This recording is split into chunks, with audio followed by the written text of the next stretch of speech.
It's Katie here from the Scrappy Sisters, and I'm up today with a video for Mixed Media Frenzy. We are using this sketch, and I actually picked this one. I thought it would be fun, nice and geometric, something a bit different, and I'm scrapping this great photo of our new car. We got a new Toyota RAV4, a 2020 model, because, you know, why wouldn't you in January get a brand new car? So that's exciting. Just with our expanding family, we decided it was time for an upgrade to fit in all of the bits and pieces that we now cart around everywhere with us.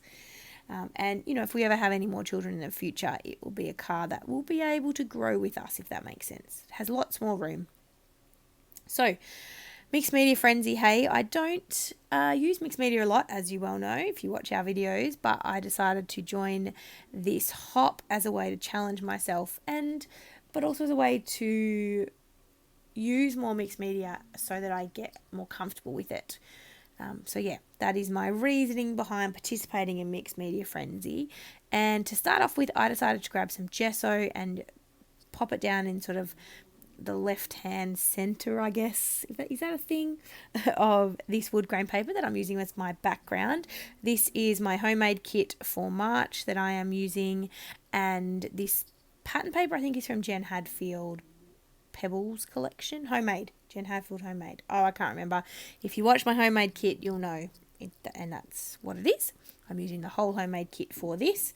And I'm using this stencil. I think it's a Kaisercraft stencil, and I'm using my Nouveau embellishment mousse in the stencil. I think this colour's powder blue from memory. It's definitely a light blue. And I just liked this stencil because, again, it was geometric. It sort of goes with the feel of the sketch. I thought it complemented well.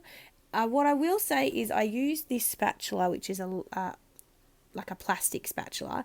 It doesn't have any give or flexibility in it, and so it's actually not the best for pushing the embellishment mousse through a stencil. I definitely want to try and grab one of those silicone tools that people are using. I feel like Vicky Bouton does one, maybe Tim Holtz does one as well, but anyway, the plastic spatulas that you use, that they just have a bit more flexibility and a bit more give, and I think are a bit easier to both push product through a stencil but also allow you to have a nice thin layer, whereas this stiff spatula means your layer is quite thick, and that's okay if that's the look you're going for. And look, if that's all you've got access to, it works great. A credit card or a gift card would probably have worked better, but that's okay too. Whatever you've got at hand works. I then grab the Vicky Bouton iridescent glaze, and I add a couple more, or the stencil in a couple more places. This is very thick. I end up putting this iridescent glaze on very thick, and I had a lot of trouble trying to make it a bit thinner, so it did take a while to dry. I actually end up leaving this layout for sort of a week and a half in between doing the mixed media background and then coming back and doing the rest of the layout, just because life happened and I couldn't film again for a while, so it just sat on my desk. But it was definitely very well dried by the end. Now, I do one other thing to this background. Well, two other things technically. And this one here that I'm about to do now is very much a fail. So I used my Distress Oxide, I don't know, is it called corduroy something? I can't remember, but it's a brown colour. And I grabbed some water, sprayed it in, then used my paintbrush and did some splatters onto the background.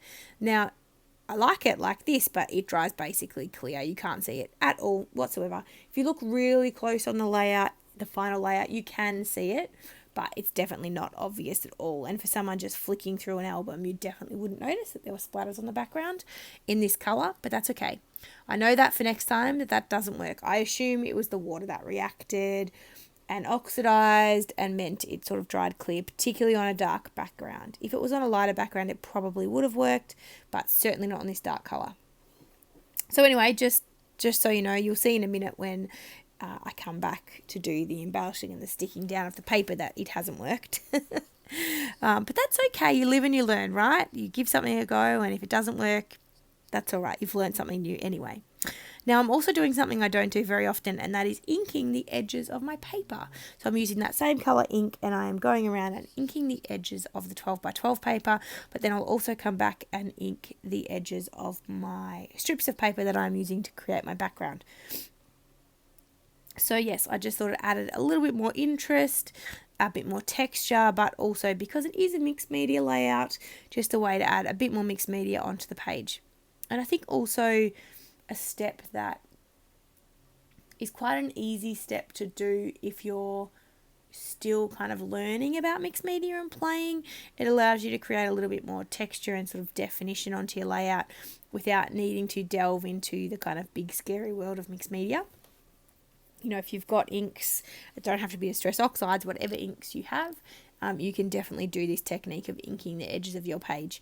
And you don't even need to buy special inking tools. You know, a makeup sponge from the supermarket or the $2 shop will definitely do the trick as well. I do like the blending tools from Tim Holtz.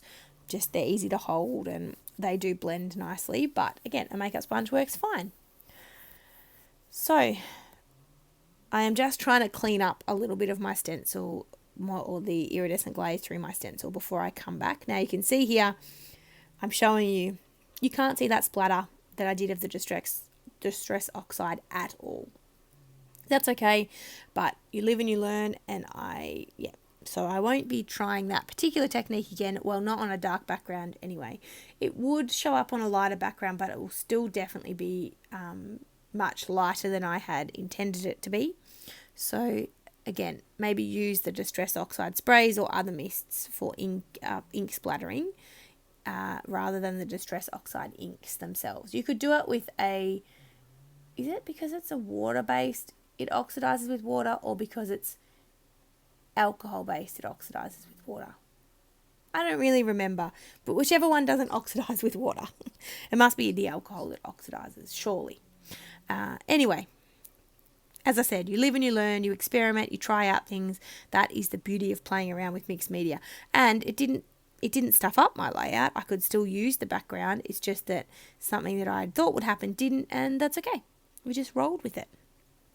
Now I am creating a geometric pattern on the left-hand side, which is similar to the sketch, just using some pattern paper from my homemade kit. So I've got a black, a grey grid, and then a green, which actually does have a light grid in the background, but it's a green sort of two-toned paper. It's got some love hearts, and then it actually, the paper itself, the large piece of 12 by 12 full paper, is a map of the world, but because I've cut the strip so small you can't tell.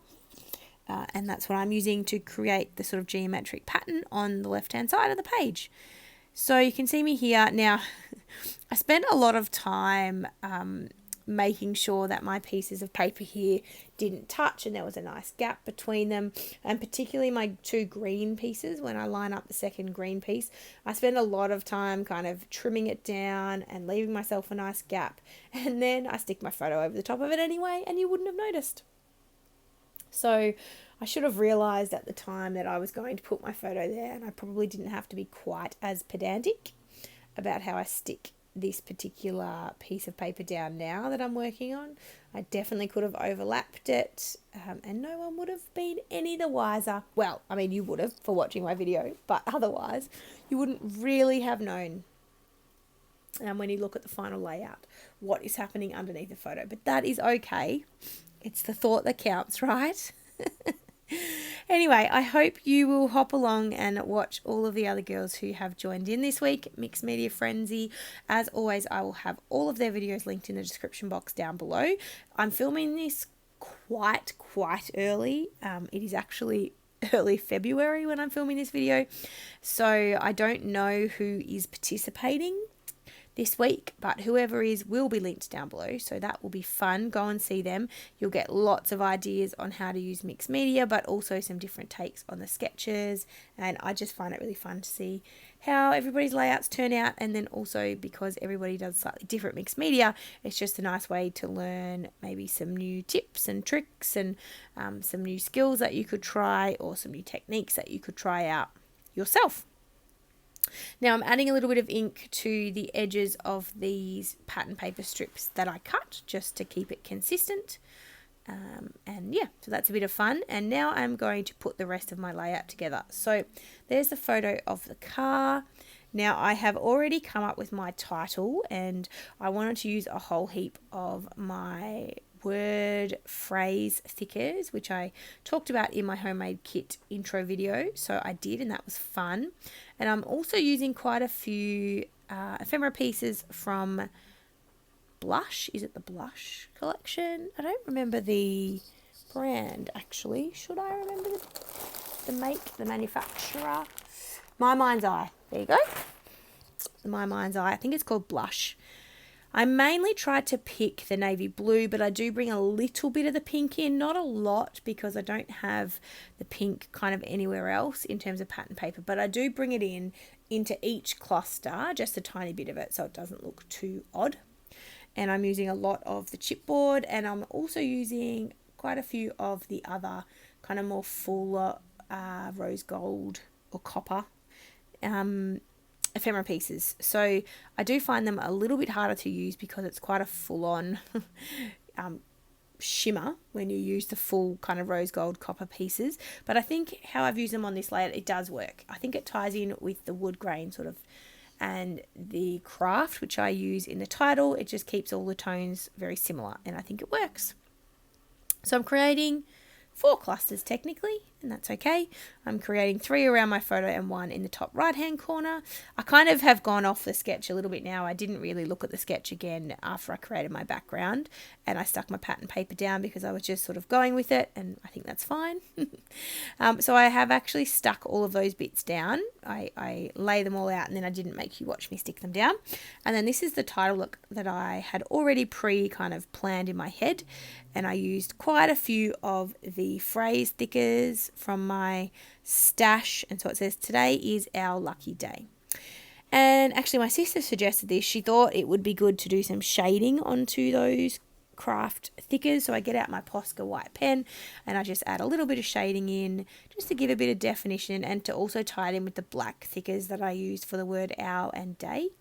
And I'm really happy with how it turned out. A little bit of extra mixed media. I tossed up about doing some doodling, like a border with this white Posca pen, but I just wasn't quite brave enough for that. So I didn't. But I totally could have, and I think it would have looked great. But I just, at this point, kind of left it as it was. So I'm just going to trim off the bits of ephemera that have stuck out over the edge. And then the last thing that I'm going to do is to add some splatters. Now, I go pretty full on with these splatters. I use the acrylic paint that's over on the left hand side there, and I go quite full on. But you'll see in a minute. I forgot that I was just adding a couple of extra puffy stickers, so I'm adding 3 extra circle puffy stickers, 1 to the main clusters. I don't add 1 to the cluster around the title. I just add 1 to the clusters on the left and also the one on the top right.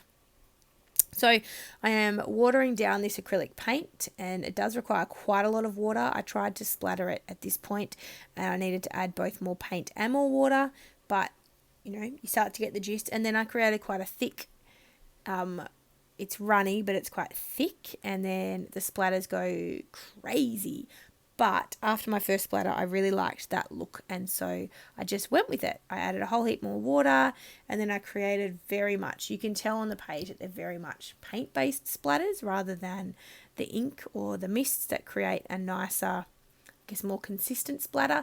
This one has like lines and streaks, but I think it looks cool, and I think it suits the layout kind of in its entirety. So I'm really happy with how it all came together. So this is the last step. As I said, make sure you check out the other girls that participate. Their links will be down below, and make sure you kind of be brave and have a play with mixed media. I am, by no means comfortable with mixed media, but I'm getting there with more and more that I use it. The more comfortable I get. I'm comfortable with using my mists, but I'm trying to experiment and branch out a bit more with some other mixed media pieces. So I'm just getting rid of a bug. Look at that bug. But here you go. That's the layout. There will be some photos, close-up photo coming. I hope you enjoyed it. Make sure you check out the other girls, and we look forward to seeing you in tomorrow's video. All right, guys. Thanks for watching. Bye.